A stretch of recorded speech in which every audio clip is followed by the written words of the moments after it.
হে ভগবান, এ কেমন জীবন তুমি আমাকে দিলে? তুমি আমাকে এত দারিদ্র্য আর এতটা একাকিত্ব দিলে যে সারাদিন কাজ করেও আমি এতটুকু উপার্জন করতে পারি না যে 3 বেলার খাবার জোটে। উপর থেকে তো পাণ্ডু। আমার দারিদ্র্য দেখে কোনো বাবা তার মেয়েকে আমার হাতে দিতে চায় না। আরে কে দেবে? এত দারিদ্র্য কি? আমি কি আমার আগের জন্মে এত খারাপ কাজ করেছি ভগবান যে আমার ভাগ্যে শুধু একা থাকা আর ক্ষুধার্ত থাকাই লিখে রেখেছো? কাঠুরে নিজের জীবন আর ভাগ্যকে খুবই অভিশাপ দেয়। তারপর কাঠগুলো দিতে সে নিজের মালিকের কাছে চলে যায়।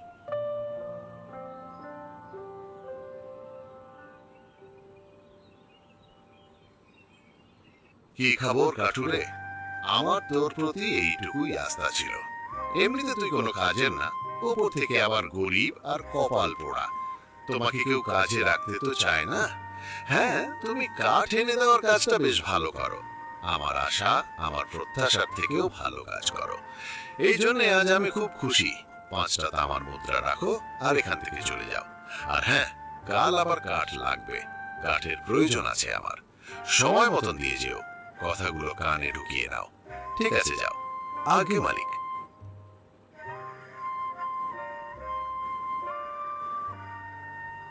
আরে ভাই, এ কি? ও তো এত পরিশ্রম করেছে, গভীর জঙ্গলে গেছে, নিজে প্রাণের ঝুঁকি নিয়ে জঙ্গলে গিয়ে কাঠ কেটে নিয়ে এসেছে, আর তুমি তাকে শুধু 5টা তামার মুদ্রা দিলে? আরে এটা তো খুবই কম। এত কম মুদ্রা এত কাঠের জন্য কেউ দেয় না। এতে তো ওর দিনের খরচ চালানোই মুশকিল হয়ে যাবে। কেন তাকে এত কম মুদ্রা দিলে? আরে ভাই, কি জানো, ও তো একটু বোকা ধরনের মানুষ। আর ও তো জানেই না যে কোন কাজের কত টাকা পাওয়া যায় আর কত টাকা পাওয়া যায় না। আর দুনিয়ার নিয়ম তো তাই ভাই, বোকা আর দুর্বলদের তো শুরু থেকেই চাপা যাওয়া হয়। তারপর আমি নিজের লাভ দেখবো না এরকম মূর্খদের দেখবো? আরে ওটা তো ঠিক আছে যে তুই ওকে কাজে লাগিয়েছিস কারণ ও বোকা, কিন্তু ওর পরিবারের লোকজনও কি বোকা যে কিছুই বলে না ওকে? আরে ভাই, বলবেই বা কিভাবে? যখন ওর কোনো পরিবারই নেই তখন তো কেউ বলারও নেই। আরে ছোটবেলাতেই ওর মা বাবা মারা গিয়েছিল, আর দারিদ্র্যের কারণে ওর বিয়েও হয়নি। এই হতভাগা কাজ করুক বা নাই করুক, ছোটবেলায় আমি তো ওকে আশ্রয় দিয়েছিলাম, আর ছোটবেলা থেকেই ও আমার জন্য কাজ করে এসছে। ও দুনিয়াদারি সম্পর্কে কিচ্ছু জানে না, তাই আমার কোনো কিছু যায় আসে না। ওকে কম মুদ্রা দিলেও ওরও কোনো কিছু যায় আসে না। তুই তো খুবই খারাপ মানুষ রে। মানে এত বছর ধরে ও তোর জন্য এত কম টাকায় কাজ করে যাচ্ছে। এর চেয়ে তো বেশি ভিখারিরা উপার্জন করে, আবার তারা এক জায়গায় বসে বসে উপার্জন করে। কাঠুরে চুপচাপ ওই 5টা তামার মুদ্রার দিকে তাকিয়ে থাকে। হঠাৎই তার চোখ দুটো জলে ভরে ওঠে। 5টা তামার মুদ্রা! কতদিনের পর এমন ভাগ্য জুটল। আজ মালিক আমাকে পুরো 5টা তামার মুদ্রা দিয়েছে। না হলে তো রোজ 3টে তামার মুদ্রাতেই দিন চালাতে হয়। হ্যাঁ, এভাবেই যদি পরিশ্রম করে যেতে পারি তাহলে আমার পুরো বিশ্বাস আছে একদিন মালিক নিশ্চয়ই আমার মজুরি বাড়াবে। 5টা নয়, 6টা মুদ্রা করে দেবে। কে জানে, হয়তো একদিন 8টা মুদ্রাও। আরে না না, এত বড় বড় স্বপ্ন দেখা ঠিক নয়। যেটুকু পাওয়া যায় তাতেই খুশি থাকা উচিত। কাল আমি আরো ভেতরে যাব আর ভালো ভালো কাঠ কেটে আনবো। কিন্তু ভেতরে বন জঙ্গল, আর জঙ্গলের ভেতর জন্তু স্যার, একটু তো ভয় আছে। কিন্তু যদি উন্নতি করতে হয় আর এমন কষ্টের জীবন যাপন না করতে হয়, তাহলে তো এই ঝুঁকি নিতেই হবে।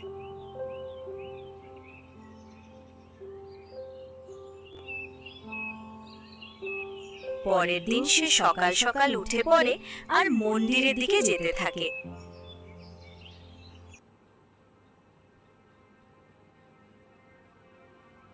ভগবান, আমি প্রতিদিন আপনার পুজো করি, রোজ আপনার সামনে আমার সমস্যাগুলো নিয়ে আসি আর বলি। কখনো তো আমার কথা শুনতে পারো ভগবান, কারণ আমার খুব বেশি কিছু চাই না। শুধু এইটুকুই বলছি, আমার মজুরি বাড়িয়ে দিন আর একটা ভালো জীবন সঙ্গী দিন। ব্যাস এইটুকুই, ব্যাস এইটুকুই। তারপর আমার আর আপনার কাছে কিছুই চাই না।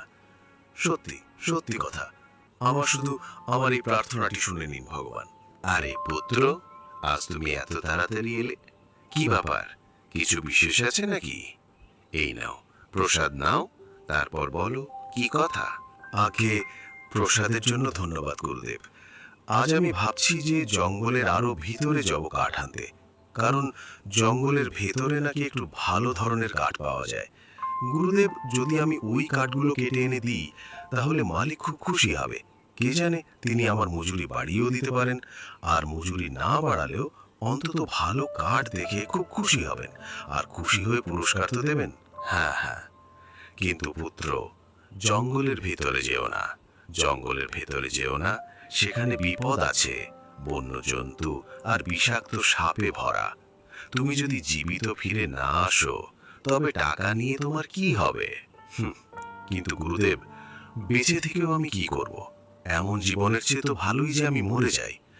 আগেও জঙ্গলের ভেতরে যাওয়ার কথা ভাবছিলাম, কিন্তু কখনো সাহস হয়নি। আজ আমার ভেতরে সিংহ জেগে উঠেছে। আমি সিদ্ধান্ত নিয়ে নিয়েছি, হয় আমি ভালো জীবন বাঁচব, নইলে বাঁচবই না। এমন জীবন আমি আর রাখতে চাই না। গুরুদেব, আমি খুব দুশ্চিন্তায় আছি। সত্যি বলছি, এখন হয় ভগবানকে আমার ডাক শুনতে হবে, না হলে আমি নিজেই ভগবানের কাছে চলে যাব। হ্যাঁ হ্যাঁ, আমি জানি পুত্র যে তুমি তোমার জীবন খুব দুঃখ কষ্টের সঙ্গে কাটছে। তোমার জায়গায় অন্য কেউ হলে এতদিনে তো হাল ছেড়েই দিত। কিন্তু পুত্র, যদি তুমি জঙ্গলের ভিতরে যেতে চাও তাহলে একবার মন্দির থেকে অবশ্যই ঘুরে যেও। আমি শুনেছি জঙ্গলের ভিতরে মায়ের একটা মন্দির আছে।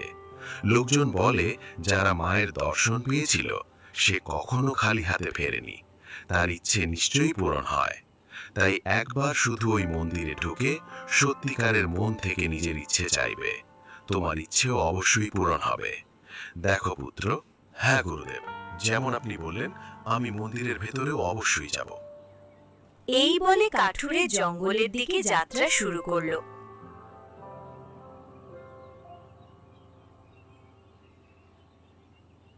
কাঠুরে জঙ্গলের দিকে যেতে যেতে ভাবতে থাকে, ভয় তো লাগছে, কিন্তু এটা ছাড়া আর কিছু করার সুযোগ নেই। শুধু ভালো কপালের ভাগ্যটা খুলে যাক, বাস, আর কিচ্ছুর দরকার নেই। তারপর তাড়াতাড়ি করে বাড়ি চলে আসবো কাঠ নিয়ে। ভগবান রক্ষা করো। কাঠুরিয়া এগিয়ে চলল। খুব শিগগিরই সে কাঠ কাটা শুরু করবে। হ্যাঁ, কাঠুরেটার একটু ভয় লাগছে, কিন্তু ছোটবেলা থেকেই সে জঙ্গলের ভেতরে কাজ করত, সেই কারণে তার অভিজ্ঞতা অনেক বেড়ে গিয়েছিল। তাই জঙ্গলের মধ্যে ঢুকতেই তার তেমন কোনো অসুবিধে হচ্ছিল না। সে খুব সতর্কভাবে লক্ষ্য রাখছিল কোথাও যেন কোনো হিংস্র জন্তু চোখে না পড়ে। জঙ্গলের ভেতর দিয়ে হাঁটতে হাঁটতে হঠাৎ সে মায়ের একটি মন্দির খুঁজে পেল। মন্দিরটি পুরোপুরি পরিত্যক্ত অবস্থায় পড়েছিল। আরে বাবারে, বাবা, এটা কি? এটা তো মায়ের মন্দির, কিন্তু পুরো ভাঙাচোরা হয়ে গেছে।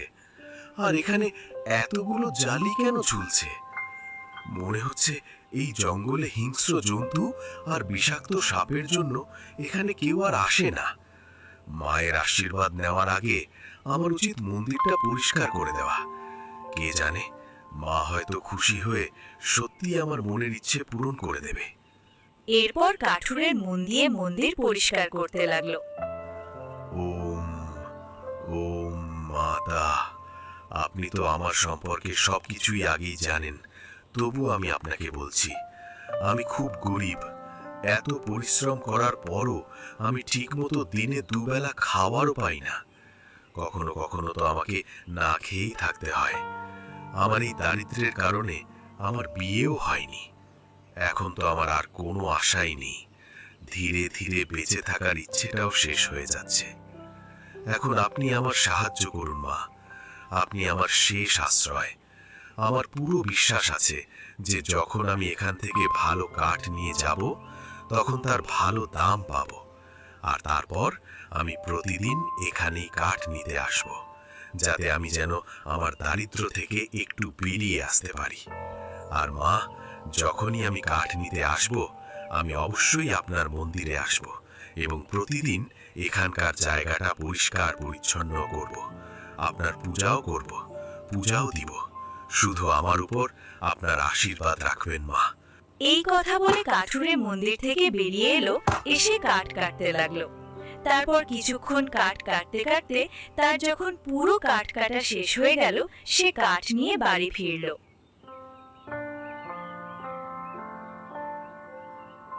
মালিক, আজ আমি জঙ্গলের অনেক ভেতর পর্যন্ত গিয়েছিলাম। ভেতরে গিয়ে আপনার জন্য ভালো মানের কাঠ নিয়ে এসেছে। তাই মালিক, এর জন্য কি আপনি আমাকে আরো কিছু বেশি মুদ্রা দিতে পারেন? আরে বাবা, ভালো, তুমি তো সত্যি দারুণ কাজ করেছো কাঠুরে। জঙ্গলের ভেতরে তো বড় বড় কাঠুরেরাও যেতে পারে না, তারা জঙ্গলের ভেতরে যেতে ভয় পায়। কিন্তু তুমি, ওহো, তুমি তো আজ আমার মন খুব খুশি করে দিয়েছো। আর সেই কারণেই আমি তোমাকে 3 নয়, 4 নয়, 5 নয়, বরং পুরো 8টা তামার মুদ্রা দেব। হ্যাঁ, 8টা তামার মুদ্রা। কি, আমি কি ঠিক শুনছি তো? মালিক, আপনি কি সত্যি আমাকে এতগুলো টাকা দেবেন? শুধু আমার উপর আপনার আশীর্বাদ রাখবেন মা। এই কথা বলে কাঠুরে মন্দির থেকে বেরিয়ে এলো, এসে কাঠ কাটতে লাগলো। তারপর কিছুক্ষণ কাঠ কাটতে কাটতে তার যখন পুরো কাঠ কাটা শেষ হয়ে গেল, সে কাঠ নিয়ে বাড়ি ফিরল।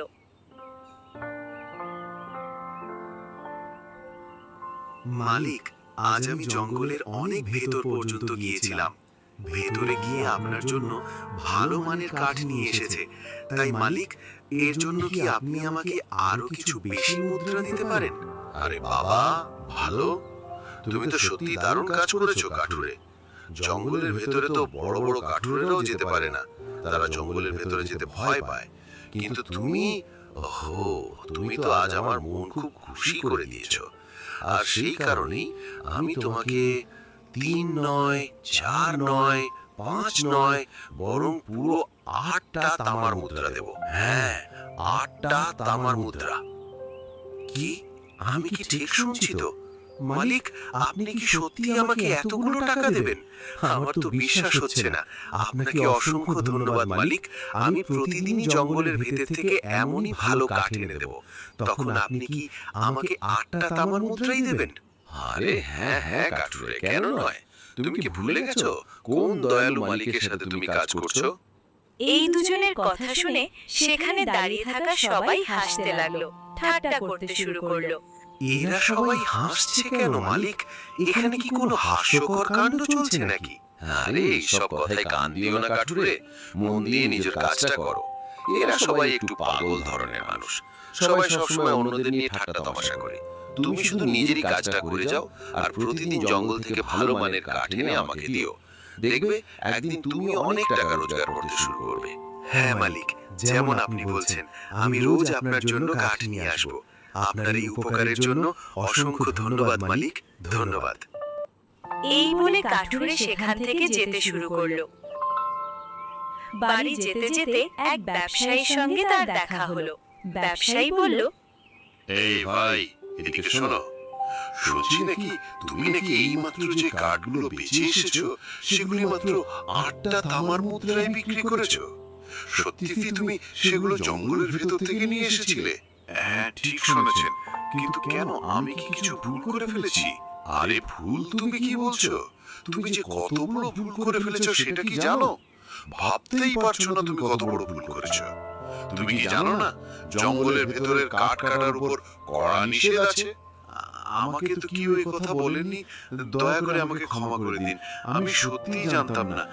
আমি কথা দিচ্ছি ভবিষ্যতে আর কখনো এমন ভুল করব না, স্বপ্নেও না।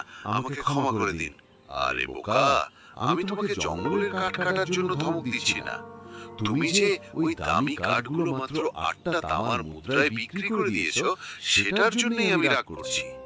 আচ্ছা, একটা কথা বলো তো, তুমি যখন সাধারণত কাঠ কেটে আনো তখন সেগুলি কত দামে বিক্রি করো বলো আমাকে। আগে 3টে তামার মুদ্রায়, আর কখনো কখনো মালিক খুশি হয়ে আমাকে তো 5টা তামার মুদ্রা দেয়। আরে ভগবান, তুমি নিতান্তই নির্বোধ মানুষ। তুমি, তোমাকে দেখে বোঝাই যায় না তুমি কাঠুরে। তুমি কি জানোই না ওই কাঠগুলোর আসল দাম কত? বাজারে সাধারণত কাঠের দাম 2টো রূপোর মুদ্রা, দুটোর উপর মুদ্রা? না না মালিক, আপনি নিশ্চয়ই মজা করছেন। আপনি তো আমাকে 10টা তামার মুদ্রাও দেন না, আর বলছেন দুটোর উপর মুদ্রা, মানে কিন্তু 200 তামার মুদ্রা। হ্যাঁ গাধা, আর এটা জেনে তোমার খুব আফসোস হবে যে দামি কাঠগুলো তুমি মাত্র 8টা তামার মুদ্রায় বিক্রি করে দিয়েছো, ওগুলোর আসল দাম 8টা তামা নয়, 8টা রূপোর মুদ্রা। আর যদি তুমি জঙ্গলের আরো ভিতরে গিয়ে ওই হ্রদের ওপর দিকের কাঠ নিয়ে আসতে, তাহলে তার দাম হতে পারত 2 বা 3টে সোনার মুদ্রা, বুঝলে? এইসব কথা শুনে কাঠুরে অজ্ঞান হয়ে গেল। ব্যবসায়ী তাকে নিজের বাড়িতে নিয়ে গেল। কিছুক্ষণ পর কাঠুরের জ্ঞান ফিরল। এই ভাই শোনো, তুমি এখন ঠিক আছো তো? কাঠুরে, হঠাৎ এমন অজ্ঞান হয়ে গেলে কেন? হ্যাঁ হ্যাঁ, আপনার কথা শুনে আমার বিশ্বাসই হচ্ছিল না যে মালিক আমার সঙ্গে এমনটা করেছে। যখন আমার মা বাবা আমাকে ছেড়ে ভগবানের কাছে চলে গিয়েছিলেন, তখন ওই মালিকই আমাকে আশ্রয় দিয়েছিল। ওই মালিক না থাকলে হয়তো আমি কোনোদিন কাঠুরে হতে পারতাম না। কোথাও বসে বসে ভিক্ষা করতাম, নয়তো এতদিনে মরে যেতাম। আমি নিজের থেকেও বেশি ওনার উপর ভরসা করতাম। ওনাকে ছাড়া আমার আর কে ছিল? কিন্তু তিনি আমার সঙ্গে এমন ব্যবহার করেছেন, তিনি আমার বিশ্বাস ভেঙে দিয়েছেন। আপনার জন্য আমার খুব খারাপ লাগছে। আমি বুঝতে পারছি আপনি নিজের জীবনে কতটা কষ্ট পেয়েছেন। আরে, কিন্তু আমি বুঝতে পারছি না তুমি কেন আমাকে এসব কথা বললে। মানে আমার মানে হলো, আপনি চাইলে তাদের মতো করে আমার ব্যবহার করতে পারতেন। অল্প একটু বেশি মুদ্রা দিয়ে আপনি আমার দিয়ে কাজ করাতে পারতেন। তাহলে আপনি এমনটা কেন করলেন? আমাকে কেন বললেন? আরে পুত্র, যদি কিছু মানুষ ভালো বা খারাপ হয়, তার মানে এই নয় যে সবাই তেমনই হবে। আমি একজন সৎ ব্যবসায়ী। আমি কখনো কাউকে বেশি টাকা দিই না, কিন্তু কমও দিই না, বুঝলে? এবার দেখো, যা হয়ে গেছে তা হয়ে গেছে। হয়ে গেছে তো কি হয়েছে? এখন তুমি আমার জন্য কাজ করতে চাইবে, আমি তোমাকে কাঠের সঠিক দাম দেব, আর তুমি খুব তাড়াতাড়ি তোমার গরিব জীবন থেকে বেরিয়ে আসবে। এখন তোমার এই আধা পেটে খাওয়া জীবনটা বাঁচার আর কোনো দরকার নেই। বলো তো, তুমি কি বলো? তুমি কি আমার জন্য কাজ করবে? আরে হ্যাঁ হ্যাঁ, কেন নয়? আমি আপনাদের সঙ্গে কাজ করতে অস্বীকারই বা কেন করব? আপনি আমাকে সঠিক পথ দেখিয়েছেন। কিন্তু দেখুন, রূপোর 8টা মুদ্রা পর্যন্ত তো ঠিকই ছিল, কিন্তু 2 বা 3টে সোনার মুদ্রা, সেগুলো শুধু কাঠের জন্য, তাও আবার একটু বেশি নয়, একটু হয়ে গেল। একদমই নয়, কারণ এই কাঠগুলোর ব্যবহার শুধু আর শুধু রাজপ্রাসাদের লোকজন আর হাতে গোনা কিছু ধনী মানুষই করে। কারণ এগুলো কোনো সাধারণ কাঠ নয়, এগুলো খুবই বিশেষ এবং উচ্চমানের কাঠ। এই কাঠ পাওয়াটা ততটাই কঠিন যতটা মরুভূমিতে পানি পাওয়া কঠিন। কারণ এই কাঠগুলো সেই বিপজ্জনক জঙ্গলের ভিতরে পাওয়া যায়, সেখানে সেই ঝিলের ওপারেই, যেখানে একের পর এক ভয়ঙ্কর বন্য আর বিষাক্ত জীবজন্তু থাকে। এই কাঠ আনতে এক বিশেষ লোকের দল যায়, যারা যুদ্ধে দক্ষ এবং জন্তু জানোয়ার সম্পর্কে বিশেষ জ্ঞান রাখে। কোনো সাধারণ মানুষ কখনো ওই কাঠগুলো আনতে পারবে না, আর হ্যাঁ, যদি আনার চেষ্টা করে তাহলে সে নিজের প্রাণ হারাবে। এখন বলো, তুমি যদি ওই কাঠগুলো আনতে সফল হও, তাহলে একদিন তুমি ধনী হয়ে যাবে, তোমার কোনো ধরনের কষ্ট থাকবে না। কিন্তু হ্যাঁ, আমার কথা মানলে ঝিলের ওপারে কখনো যাওয়ার কথা ভেবো না। হ্যাঁ হ্যাঁ, বুঝে গেছি ব্যবসায়ী বাবু। আপনার জন্য কাল আমি জঙ্গলের ভিতর থেকে 8টার উপর মুদ্রার কাঠ এনে দেব। হ্যাঁ হ্যাঁ, কিন্তু সাবধানে যাবে, আর ঝিলের ওই পারে যাওয়ার কথা একদম ভেবো না। হ্যাঁ, আমি বুঝে গেছি। আপনাকে অনেক অনেক ধন্যবাদ ব্যবসায়ী। আচ্ছা, আপনাকে আমি কি বলে ডাকবো, মালিক না ব্যবসায়ী? আমি তোমাকে ব্যবসায়ী বলেই ডাকো, কারণ তুমি আমার দাস নও, তুমি স্বাধীন। তুমিও একজন ব্যবসায়ী যে নিজের জিনিস অন্যের কাছে বিক্রি করে, আমার মতোই, বুঝলে? আর হ্যাঁ, আজ তুমি আমার বাড়িতেই থেকে যাও, কাল চলে যাও। আমার স্ত্রী খুব ভালো খাবার রান্না করে, একবার খেয়ে দেখো, তোমার অবশ্যই ভালো লাগবে। হ্যাঁ, কিন্তু ব্যবসায়ী বাবু, আরে না না, আর কিছু নয়। আমি বলেছি মানে বলেছি, তুমি আজ এখানেই খেয়ে যাবে, ব্যাস, কথা শেষ। ঠিক আছে, এখন আর বেশি কথা নয়। আরে ভাই, তুমি তো আমার অতিথি, আর আমরা আমাদের অতিথির ভালো যত্ন না নিয়ে তাকে কোথাও যেতে দিই না, এটা বুঝে নাও। ইস, যদি আপনাকে আগে চিনতে পারতাম কতই না ভালো হতো। আপনি কত ভালো মানুষ। আপনার মতো সত্যি আর ভালো মানুষ এখনো আছে জেনে আমি খুব খুশি। আমি আজ খুবই আনন্দিত। আচ্ছা, যদি আপনার কথা শেষ হয়ে থাকে তাহলে খাবার খেয়ে নিন, না হলে কথা তো চলতেই থাকবে, কিন্তু সেই চক্করে খাবার ঠান্ডা হয়ে যাবে। আরে হ্যাঁ ভাগ্যবতী, আমরাও আসছি খাবার খেতে। আরে তুমি খাবারটা পরিবেশন করো, দেখবে তুমি খাবার পরিবেশন করার আগেই আমরা আসনে বসে যাব। এরপর কাঠুরে খাওয়া দাওয়া শেষ করে বাড়ি ফিরল।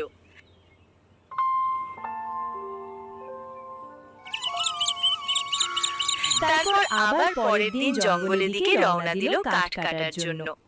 জঙ্গলের গভীরে গিয়ে কাঠুরে কাঠ কাটতে শুরু করলো, কিন্তু তার মন বারবার ঝিলের ওই পাড়ে যাওয়ার কথা ভাবতে লাগলো। আরে এটা কি হচ্ছে? আমার মন বারবার ঝিলের ওই পারে যাওয়ার কথা আমার মাথায় কেন আসছে? আগে যেখানে আমি মাত্র 3 বা 5টা তামার মুদ্রা পেতাম, আর এখন তো পুরো 8টা রূপোর মুদ্রা পাচ্ছি। এই আনন্দেই তো আমার খুশি থাকা উচিত। আমি কেন লোভে পড়ছি? না না না না, আমি আগে লোভী ছিলাম না, এখনো আমার লোভ করা উচিত নয়। কিন্তু এত টাকার কথা শুনে কি আমার মনে লোভ জেগে উঠছে? হো হো হো, আমাকে নিজেকেই সামলাতে হবে। কিন্তু আমি তো মাকে বলেছি মায়ের জন্য কাল কিছু কিনে আনবো। যদি আমি ঝিলের ওই পারে যাই আর বেঁচেই না ফিরি, তাহলে মায়ের জন্য কি নিয়ে আসবো? হ্যাঁ, এত কষ্টে তো এখন আমার ভাগ্য বদলাতে শুরু করেছে। বেশি লোভের চক্করে আমি এই জীবন নষ্ট করতে পারি না। না ভাই, না না। কাঠুরে যে কোনো উপায়ে নিজের মনকে শান্ত করলো আর কাজগুলো নিয়ে ব্যবসায়ীর কাছে উপস্থিত হলো। ব্যবসায়ী বাবু, এই নিন, আপনার জন্য কাঠ নিয়ে এসেছি। আরে কাঠুরে, আমি তো এখনই তোমার কথাই ভাবছিলাম। কি বলছিলে? আমার কথা বলছেন মানে? আমি কিছুই বুঝতে পারিনি। আরে হ্যাঁ, আসলে কি জানো, তোমার জন্যই আমার চিন্তা হচ্ছিল। দেখো, তুমি এত গরিব, আর হঠাৎ যদি জানতে পারো যে কাঠ বিক্রি করেও তুমি ধনী হতে পারো, তাহলে লোভে পড়ে যেন তুমি ঝিলের ওই পারে চলে না যাও, এই ভেবেই আমি চিন্তা করছিলাম। আপনি সত্যি কত ভালো মানুষ। আপনি তো মাত্র আমার সঙ্গে কালই দেখা করেছেন, তবুও আপনি আমার জন্য পরিবারের মানুষের মতো চিন্তা করছেন, যেন আমি আপনার নিজের কেউ। আরে আমার কেউ না হলে তো কি হয়েছে, আমার কেউ হয়ে যাবে। আপনার কেউ হয়ে যাব মানে? কি বলতে চাইছেন ব্যবসায়ী বাবু? আরে হ্যাঁ, দেখো, আমার ভাইয়ের মেয়ে আছে, আমি তার জন্য একটা সম্পর্ক খুঁজছি, আর তুমি তার জন্য একদম যোগ্য ছেলে। দেখো, আমি মানি তুমি একটু বোকা, কিন্তু তোমার মন খুব ভালো, আর তোমার ব্যবহারও বেশ ভালো। তুমি আমার ভাইয়ের মেয়ে ভালোভাবে খেয়াল রাখবে, এই বিষয়ে আমার পুরো বিশ্বাস আছে। আর এখন তো তুমি অনেক টাকা রোজগারও করতে শুরু করেছো। এই টাকায় তুমি কয়েকদিনের মধ্যে একটা বাড়ি কিনে ফেলবে এবং আরাম করে জীবন কাটাবে। কিন্তু কিন্তু মানে ব্যবসায়ী বাবু, আপনি কি বলতে চাইছেন? কিন্তু আমার মনে হয় না যে আমি বিয়ের জন্য যোগ্য। আরে তুমি তো ভগবানের কাছে অভিযোগ করেছিলে যে তোমার বিয়ে হচ্ছে না, তাহলে এখন কেন না বলছো? দেখো ছেলে, সামনে গিয়ে তো তোমাকে কাউকে না কাউকে বিয়ে করতেই হবে, তাই আমার ভতিজিকেই বিয়ে করে নাও। সে দেখতে খুব সুন্দর, আর রান্নার কথা তো জিজ্ঞাসা করো না। আহা, এত সুস্বাদু রান্না করে যে তুমি নিজেকেই সামলাতে পারবে না। আপনি একদম ঠিকই বলছেন, আমারও মনে হয় ও একেবারে ঠিক পাত্র। আচ্ছা, যদি আপনি সব বলছেন তাহলে ঠিক আছে, আমি রাজি। বলুন, কবে বিয়ে করব? আরে এত তাড়াহুড়ো কিসের? আগে নিজের জন্য একটা বাড়ি তো কিনে নিন। বাড়ি ছাড়া আপনি আপনার স্ত্রীকে কোথায় রাখবেন? আপনি কি চান আপনার স্ত্রী কুঁড়ে ঘরে থাকুক? হ্যাঁ, আপনি ঠিকই বলছেন। আমি কঠোর পরিশ্রম করব এবং একটা ভালো বাড়ি কিনব, যাতে আমার হতে চলা স্ত্রীর কখনো কোনো কিছুর অভাব না হয়। চিন্তা করবেন না। আমি জানতাম আপনি আমার ভাতিজির জন্য একদম উপযুক্ত পাত্র। আপনার কাছ থেকে এটাই আশা করেছিলাম। আসুন আসুন, আমরা তো এখন আত্মীয় হতে চলেছি। আসুন, আলিঙ্গন করুন। কয়েক মাস পর কাঠুরে অনেক ধন উপার্জন করলো, কাঠ কেটে অনেক বড় বাড়ি করলো আর বিবাহ করে সুখে শান্তিতে সংসার করতে লাগলো। কেমন লেগেছে বন্ধুরা? কমেন্টে অবশ্যই জানাবেন, আর চ্যানেলটিকে সাবস্ক্রাইব করে যাবেন, আর একটা লাইক করবেন। অনেক কষ্টে বানানো এই গল্প।